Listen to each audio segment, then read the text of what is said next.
I am in charge of this hospital, and no one would tell me what to do. He thought he was the boss of that hospital. He signed the paychecks, he hired the doctors, he fired the nurses he did not like.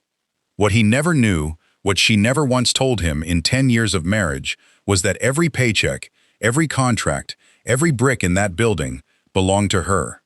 And on the morning he humiliated her one time too many, standing in front of the entire staff in the middle of the main lobby, she walked to the microphone at the annual staff meeting and said 4 words that ended his career in front of everyone he had ever tried to impress. "You're fired. Effective immediately." Richard Hale had spent a decade believing he built an empire with his own 2 hands. He was about to learn he had never owned a single brick of it. Before we dive deeper, let us know in the comments where you're watching from. We'd love to hear from you. And don't forget to hit that subscribe button so you never miss any of our upcoming videos. To understand how a man could run a hospital for 10 years without ever knowing who truly owned it, you have to go back to a small house on the edge of a quiet Ohio town, where a girl named Elena Marsh grew up watching her father come home every night carrying the same tired weight on his shoulders.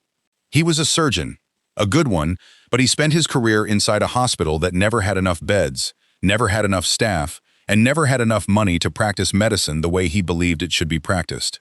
Elena remembered him at the kitchen table some nights, sketching floor plans on the back of old utility bills, describing out loud a hospital built around people instead of profit. He never lived to build it. He died when Elena was 22, and those sketches went into a drawer she never allowed herself to forget. The years right after her father's death were harder than Elena ever let anyone see.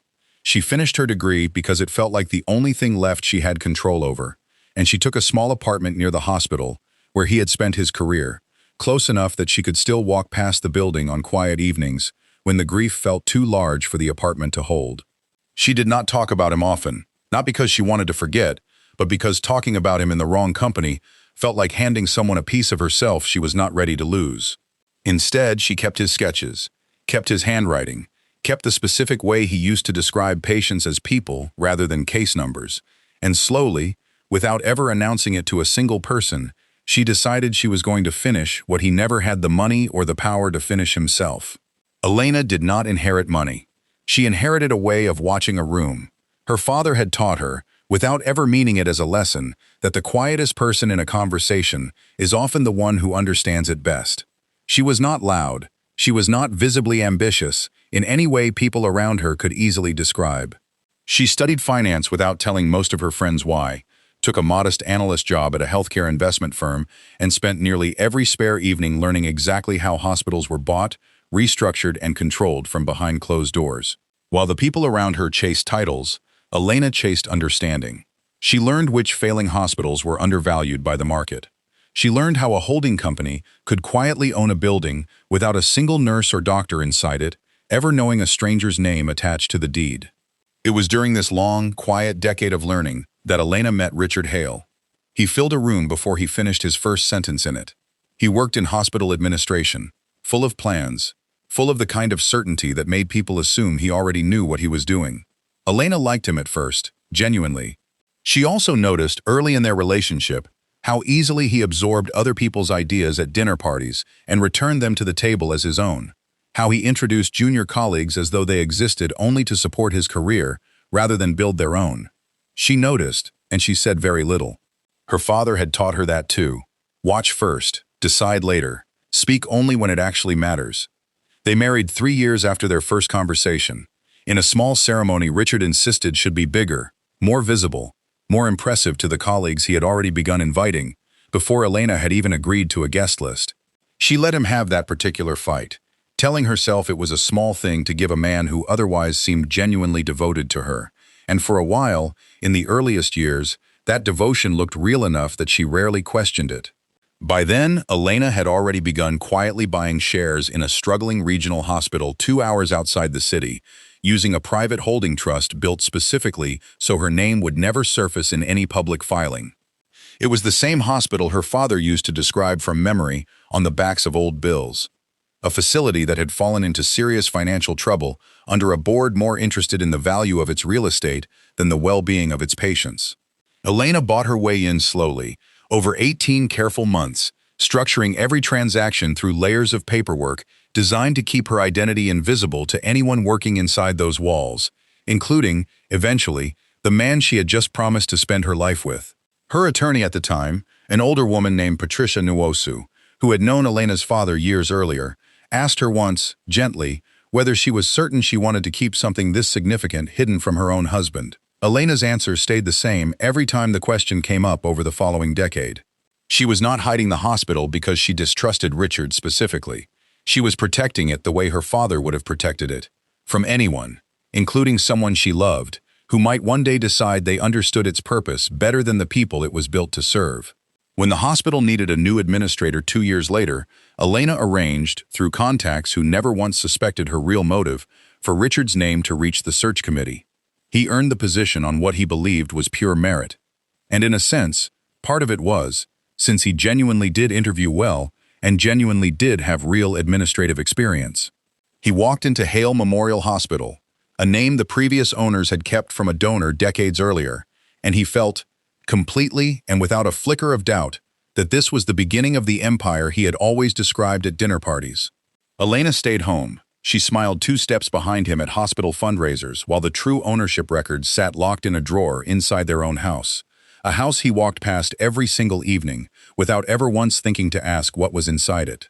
The early years were genuinely good, and Elena let herself believe, for longer than she probably should have, that success had simply given Richard the platform to become the man she once thought she married.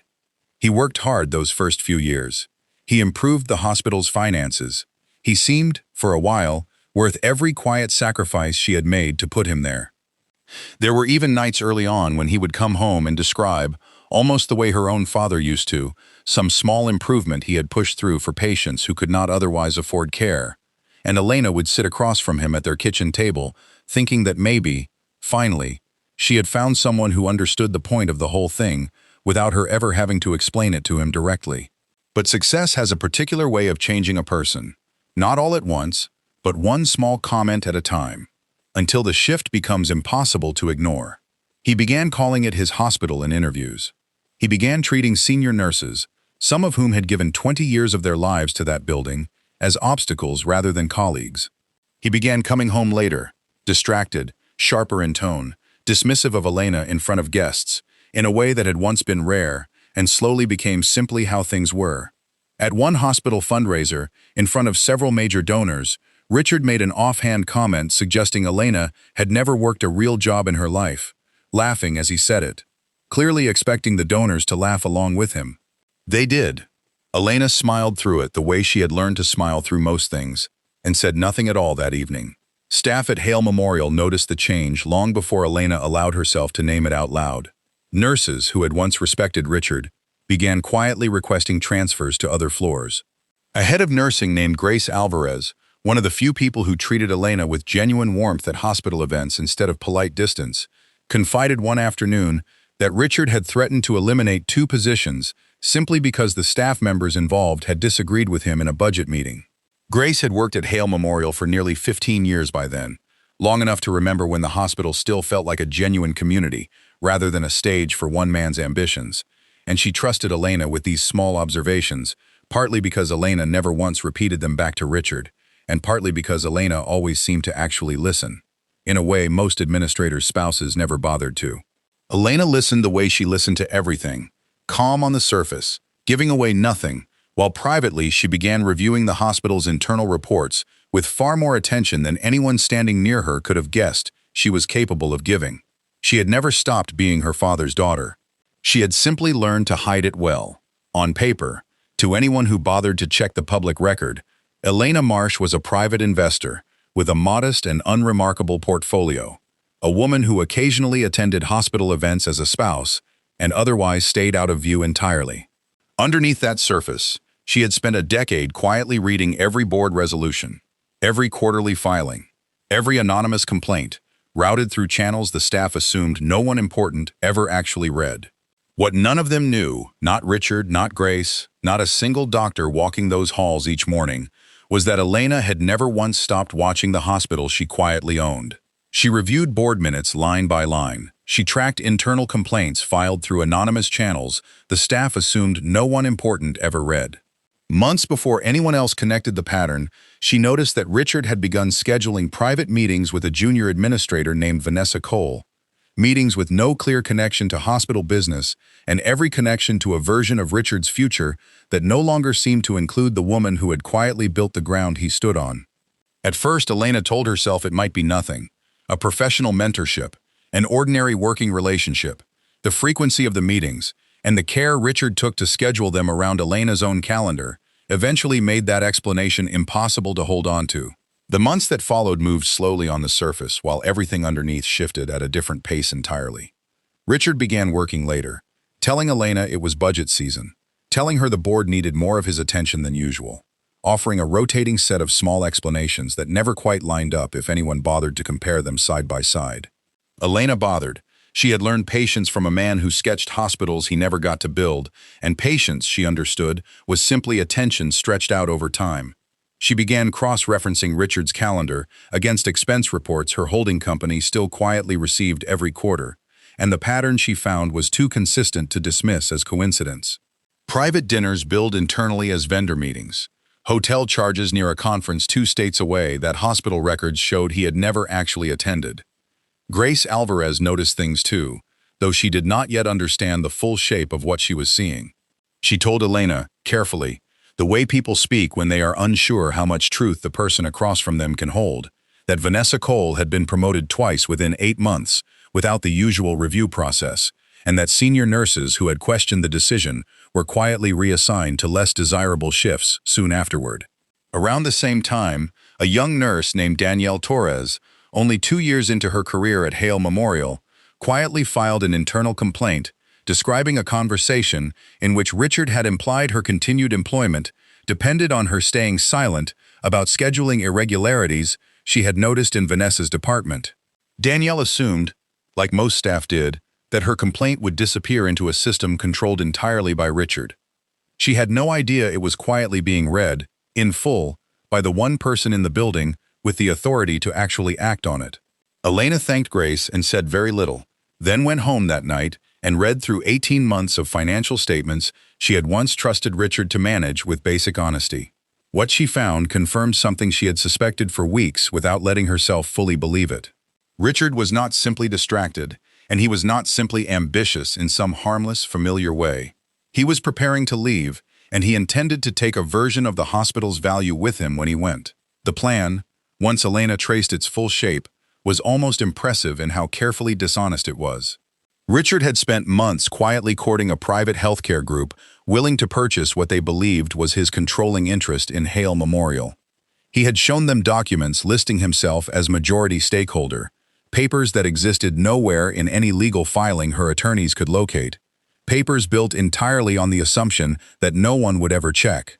He intended to sign a sale agreement, collect a payout that was never legally his to collect, and disappear into a new life with Vanessa Cole before anyone at the hospital fully understood what had happened to the institution they had spent years building together. Elena sat with that discovery for 3 full days before she allowed herself to feel anything close to anger, and even then, the anger came out quiet, controlled, and entirely useful. She did not cry, at least not where anyone could see her, and she did not immediately call Richard demanding an explanation, because she already understood, with a clarity that frightened her slightly, exactly what kind of explanation he would offer. She did not confront him privately. She had learned long ago that private confrontations with confident men rarely produce truth, only better excuses delivered with more conviction. Instead, she contacted her attorneys and finalized what she had quietly been building toward for over a decade: full and undeniable legal control, documented in a form that left no room for dispute, timed deliberately to complete on a Friday morning when the entire hospital staff would already be gathered for the annual meeting Richard himself had scheduled weeks earlier to announce what he called a new direction for Hale Memorial. He believed he was about to announce the next chapter of his own success story. He had no idea he was about to lose everything in front of the very people he had spent a decade trying to impress. In the days leading up to that Friday, Elena moved with a discipline that surprised even the attorneys working alongside her. She reviewed every trust document a final time, confirmed every signature, verified that the board bylaws she had written into the hospital's founding charter years earlier still gave her unquestionable final authority over any major transaction. She met privately with two of the longest-serving board members, people who had quietly known for years that a controlling trust existed somewhere above the visible ownership structure, and confirmed with them that no procedural objection would slow down what she was about to do. She spoke to no one else about what was coming, not even Grace, because she understood something her father had once told her without ever explaining why it mattered so much. The moment you tell someone your plan, you give them a chance to talk you out of it, and she was done being talked out of protecting the one thing that had always mattered more to her than her own marriage. That Friday morning began the way most mornings at Hale Memorial began. Coffee brewing in the break room, nurses comparing patient loads before their shifts, doctors reviewing charts while they waited for the meeting to pull everyone into the main lobby. Richard arrived dressed sharper than usual, greeting staff with the practiced warmth he reserved for moments he wanted remembered later. He stepped up to the small podium set up near the reception desk, thanked everyone for their dedication, and began speaking about growth, about opportunity, about changes to leadership that would, in his words, take the hospital to an entirely new level.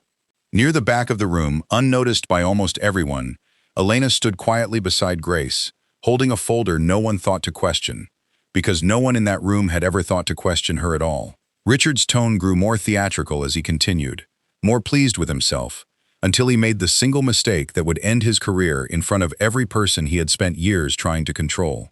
He gestured toward Elena near the back and made a light joke about wives who stay home while their husbands build empires, a comment meant to draw laughter, meant to remind the room exactly who he believed held the power in that marriage.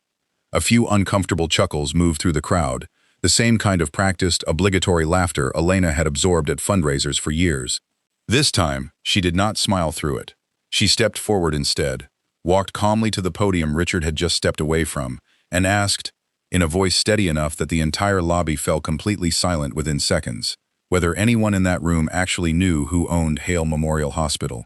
Richard laughed at first, assuming this was some clumsy attempt at a joke of her own, the kind of thing a nervous spouse might say to fill silence at a public event. Elena did not laugh back.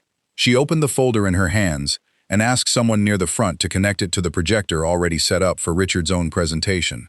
Page after page appeared on the screen behind her, ownership records, trust documents, signatures dating back more than a decade, all confirming what no one in that room, including Richard, had ever known. Every building, every contract, every position Richard had ever created or eliminated belonged legally and entirely to Elena Marsh. The silence stretched long enough that a pager going off somewhere down a distant hallway sounded almost deafening against it. Richard's expression moved from confusion to disbelief to something closer to fear as he began to understand exactly what was being shown to a room full of his own employees. Elena did not raise her voice. She did not need to. She simply looked at the man she had married, the man who had spent years taking credit for a hospital he had never actually owned, and said the four words that would end everything he believed about his own life. "You're fired, effective immediately."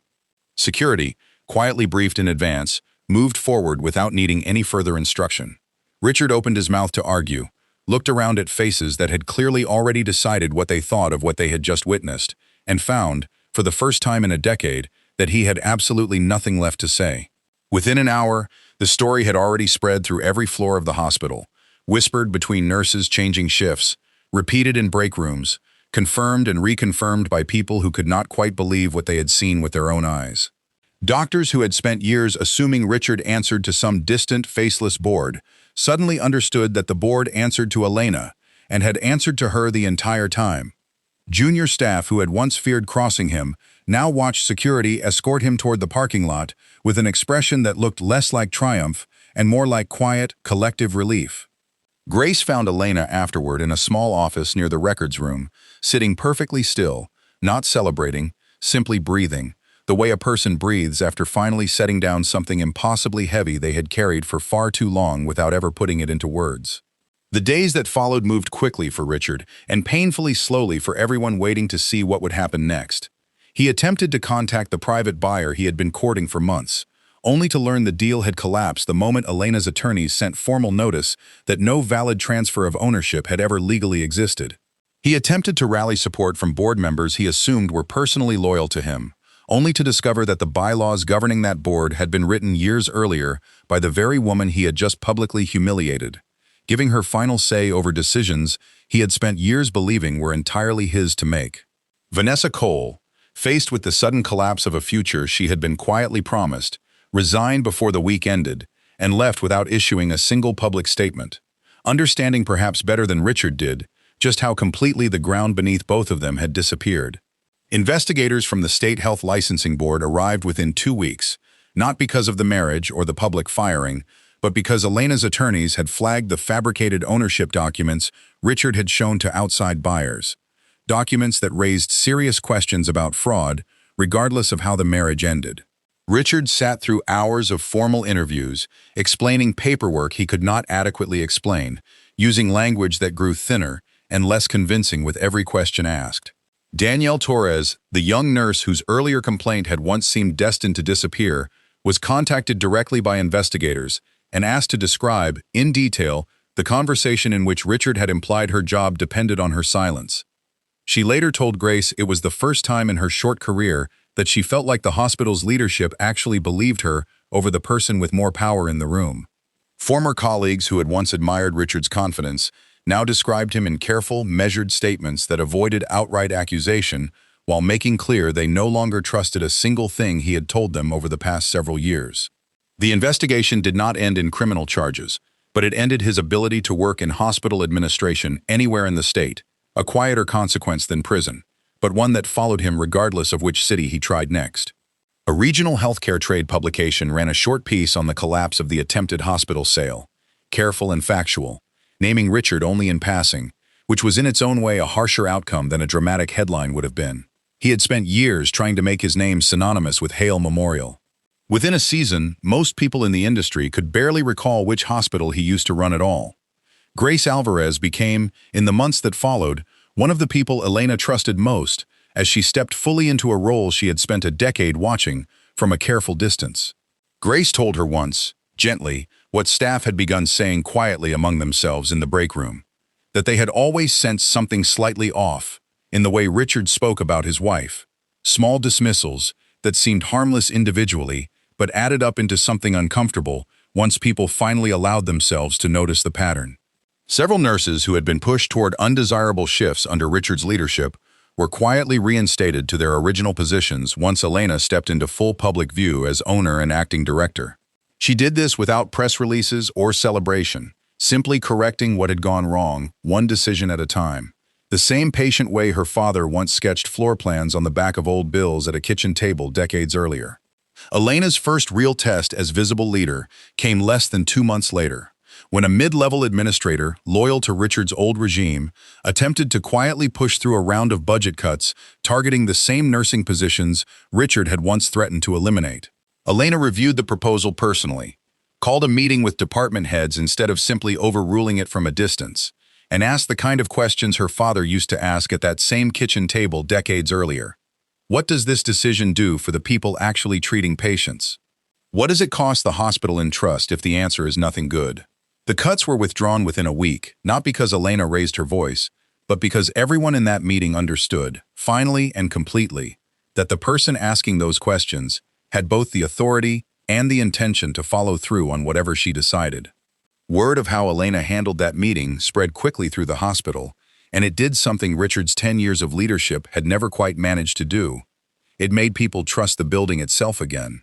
Nurses who had spent years bracing for the next arbitrary decision from the top began speaking more openly in staff meetings. Doctors who had learned to keep their concerns to themselves under Richard's leadership started bringing forward ideas they had quietly shelved years earlier, assuming they would never be taken seriously. Danielle Torres, the young nurse who had once feared her honest complaint would end her career, was promoted the following year into a role specifically created to review staff concerns before they escalated into the kind of quiet, unresolved resentment that had defined the hospital under Richard's administration. The final piece of the story arrived almost by accident, months after Richard had quietly moved out of state to start over somewhere no one recognized his name from local news coverage. Elena, going through boxes she had never fully unpacked since her father's death years earlier, found his original hand-drawn sketches again, the hospital he always described but never lived to build, one designed around patients rather than profit margins or personal legacy. Reading through his old margin notes late one evening, she realized that Hale Memorial, despite everything Richard had done to it, had slowly become almost exactly what her father once imagined at that kitchen table. Not because of the man who ran it for 10 years believing it belonged to him, but because of the quiet woman who made absolutely certain it never truly belonged to anyone who saw it as anything less than a place built to help people. She drove out to visit her father's grave that same week, something she had not done in longer than she liked to admit, and sat there for a while without saying much of anything out loud. There was no dramatic speech in her head, no rehearsed lines she needed to deliver to feel like the story had properly closed. She simply thought, quietly, that he would have recognized the hospital now, not because of a name on a building or a title on a business card, but because of the way patients were treated on the floors he never got to walk himself. That, she understood, had always been the only ownership that ever truly mattered to him, and she had finally managed to give it back to the place he loved most. Elena never spoke publicly about the specific details of her marriage, or the private reasoning behind that Friday morning meeting, and she never felt any particular need to. The staff who remained at Hale Memorial understood enough simply by watching how differently the hospital operated under her quiet, deliberate leadership over the following year. Nurses were listened to in ways they had not been listened to in years. Complaints were investigated seriously instead of quietly dismissed to protect someone's reputation. Decisions were increasingly made based on patient outcomes rather than image, ego, or convenience. Richard became, slowly and without any dramatic final confrontation, little more than a name occasionally mentioned in passing, a quiet cautionary story about the danger of assuming ownership over something you were only ever permitted to manage on someone else's behalf. A year after that Friday morning, Hale Memorial held its next annual staff meeting in the same lobby, under the same lights, with many of the same nurses and doctors standing in roughly the same places they had stood the year before. This time, Elena stood at the podium herself, introduced not as anyone's wife, not as a quiet presence near the back of the room, but simply as the director who had spent the past year rebuilding a staff's trust, one decision at a time. She kept her remarks short, thanked the people in that room for their patience through a difficult transition, and made no mention at all of the man who had once stood in that same spot promising an empire he never actually owned. She did not need to mention him. Everyone in the room already understood exactly how far the hospital had come. There is something worth sitting with in a story like this one, something beyond the satisfaction of watching a man lose everything in a single public moment he never saw coming. Elena spent 10 years being underestimated by the one person who should have known her best, and she never once used that underestimation as an excuse to give up quietly on herself. She simply kept building, kept watching, kept preparing for a moment she hoped she would never actually need, until the day arrived when she needed it completely. That, more than the firing itself, more than the fabricated documents or the failed investigation, or the quiet reinstatement of nurses who deserved better treatment all along, is the part of this story that tends to stay with people long after the details of the hospital and the marriage fade from memory. What do you think? Would you have waited 10 years like Elena did, patiently building undeniable proof before ever showing your hand? Or would you have confronted the truth the very first moment you began to suspect something was wrong? Let us know in the comments below, because we genuinely want to hear how you would have handled a decade of being underestimated by someone who was supposed to know you best. If this story moved you even a little, take a moment to like this video, share it with someone who needs a reminder that quiet people are often the strongest people in any room they walk into, and subscribe so you never miss the next true story we bring you. Thank you for staying with us all the way to the end.